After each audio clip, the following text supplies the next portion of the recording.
अतिथिगण एवं दूर दराज से आए हुए अभिभावकगण एवं हमारे प्यारे सहपाठीगण, आज गणतंत्र दिवस के शुभ अवसर पर आप सभी को बहुत बहुत धन्यवाद।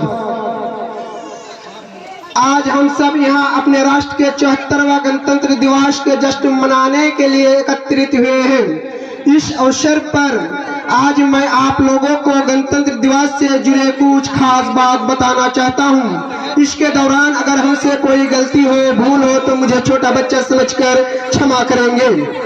आज हम सब यहाँ पे जो तिरंगा लहराए हैं, इस तिरंगा हमारे सर के ऊपर जो है, इसका कारण क्या है, मैं इसको क्यों सर के ऊपर रखता हूँ और हमेशा उसको सलाम करता हूँ। मैं ये सोच के उसे अपने सर के ऊपर रखता हूँ ताकि जब भी हम तिरंगा देखें तो सर उठा के देखें, सर झुका के नहीं, क्योंकि ये तिरंगा ही हमारा शान है, तिरंगा ही हमारा मान है। इसी बीच मैं तिरंगा के लिए एक शानदार सा शायरी आप लोगों के सामने लाया हूँ, आप लोग जरूर सुने। तीन रंग से रंगा तिरंगा ये हमारी शान है, तीन रंग से रंगा तिरंगा ये हमारी शान है। एक ही देश, एक ही भाव, एक ही कानून, ये हमारा पहचान है। हमारे प्यारे दोस्तों, इस गणतंत्र दिवस में उपस्थित हमारे बुजुर्गों, दोस्तों, हमारे समाज के भाई और बहनों, आज मैं आपको बताता चलूं, इस तिरंगा झंडा को हासिल करने के लिए ना जाने आजादी के टाइम कितने माँ ने अपने बेटों को खो डाला, अपने आंखों के सामने बंदूक की गोली खाते हुए देखा। कष्ट, अगर मैं इस वक्त के इतिहास के चैप्टर को अगर पलट के देखता हूँ, कसम खुदा का मेरे आंखों से आंसू रोक ही नहीं पाते हैं। आपको बताता चलूं, जब भी कोई इंसान अपने बच्चे को, जब भी कोई पत्नी अपने पति को अपने आंखों के सामने मरते देखते हैं, कसम खुदा को उसके आंखों से आंसू रोक ही नहीं पाते हैं। सेम उसी तरह आजादी के टाइम भी आजाद कराने के लिए लोगों ने कितने गोलियां खाने पड़ी, लोग गोलियों से मफलूज थे, लोग गोलियों से खून से लथपथ है, फिर भी लोगों ने एक आदमी ने 10 को गोली से मारा और अंत समय यह कहते गया, खुश रहना देश के यारो, हम तो सफर करते हैं। देखो, हमारे देश के लिए खुश रहने को कहते हो तो सफर करके चले गए। हमारे प्यारे दोस्तों, इस गणतंत्र दिवस स्वतंत्रता सेनानियों के नाम आज मैं आप लोगों के सामने लेता हूं, आप लोग जरूर सुने। महात्मा गांधी, पंडित जवाहरलाल नेहरू, लाला लाजपत राय, सुभाष चंद्र बोस एवं और एक महान है जिनका नाम है भगत सिंह। क्या आप जानते हैं भगत सिंह अपने छोटी उम्र में उन्होंने आजादी के लिए कितनी कुर्बानी दी है। उनका जन्म 28 सितंबर 1907 ईस्वी को हुआ है और उन्होंने देश के लिए ज्यादा दिन तक जी नहीं पाया है, मात्र कितना दिन तक जी, उनका मृत्यु भी सुन लीजिए आप लोग। 23 मार्च 1931 ईस्वी को भगत सिंह का मौत हुआ है। उन्हें पाकिस्तान के लाहौर में फांसी दिया गया है। फांसी देने का भी एक टाइम निर्धारित होते हैं। आप बताएंगे, जब भी कोई कैदी को फांसी दिया जाते हैं, कोई टाइम निर्धारित होते हैं, तो आप पूछने वाले हैं कि भगत सिंह को जो फांसी दिए गए थे एक टाइम क्या थे। आपको बताता चलूं, एक टाइम शाम के 7:33 थे जिस वक्त भगत सिंह को फांसी दिया गया है। और एक बात आपको बताता चलूं, जब 2019 से पहले जम्मू कश्मीर में अपना झंडा इस्तेमाल करते थे, लेकिन 2019 के बाद 370 हटाने के बाद अब हिंदुस्तान के झंडा इस्तेमाल करते हैं। हिंदुस्तान के कानून, डॉक्टर भीमराव अम्बेडकर के द्वारा लिखे गए कानून इस्तेमाल करते हैं। इसी खुशी में आप लोग एक बार जोरदार ताली।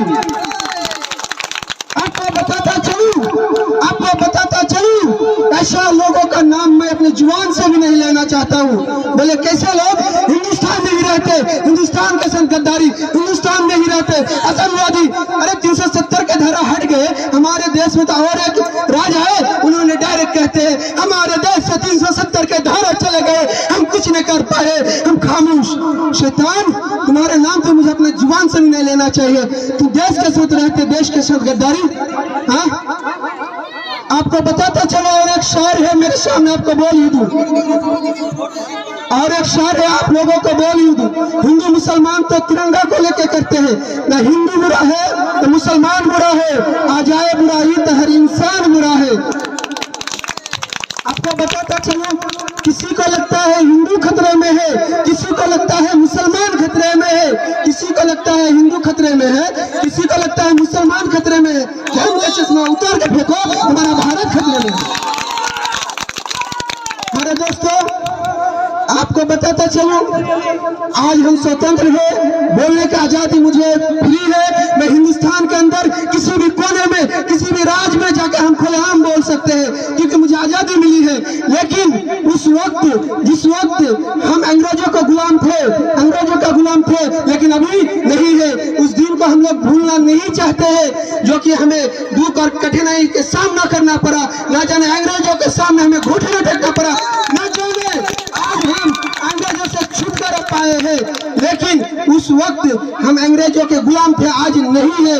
लेकिन हमारे दोस्तों, इसी बीच और एक शायरी आप लोगों को बोल ही दूं, जब आप लोग आ ही गए हैं तो।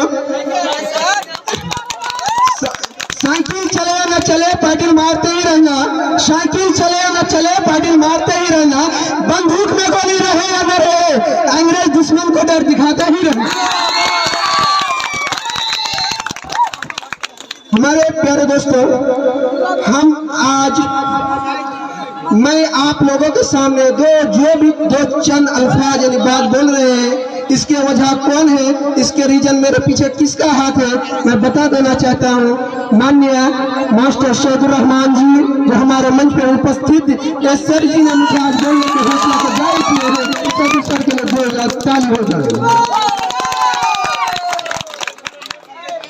हमारे सैदुर सर जी आज जो है बोलने का मुझे मौका दिया है और आप लोगों से हम बोलते हैं। आप लोग को बताता चलूं, आज समझ में होते क्या है, पढ़ाई को लेकर होते क्या है। आगे जिसने दस्तक हो, शायद हमको लगता है दिल में सोचते होंगे, काश अगर आज भी हम अपने बेटों को पढ़ा लिखा होते और आज भी हम अपने बच्चों को पढ़ाते, तो काश मेरे बच्चे भी आज स्टेज में आके कुछ बोलते, काश इनका अफसोस होते हैं। लेकिन मैं बताना चाहता हूँ, एक बच्चे को पढ़ाने के लिए दिन में 10 रुपया खर्च होते हैं, दिन में 10 रुपया, लेकिन एक बार दिन में 50 रुपया गुटखा, मधु, पान, पुरिया इन्हीं में खर्च कर देते हैं। तो बच्ची के हम ऐसा पिता को पूछना चाहते हैं, क्यों अपने बच्ची के साथ, अपने बच्ची के भविष्य के साथ खिलवाड़ करते हैं। हम ऐसे पिता को पूछना चाहते हैं, क्यों आपको अपना बच्ची प्यारी नहीं है, क्यों आपको अपना बच्चा प्यारा नहीं है, क्यों आप उनको चंद पैसों के लालच में आप खुद बैठे बैठे खाते हो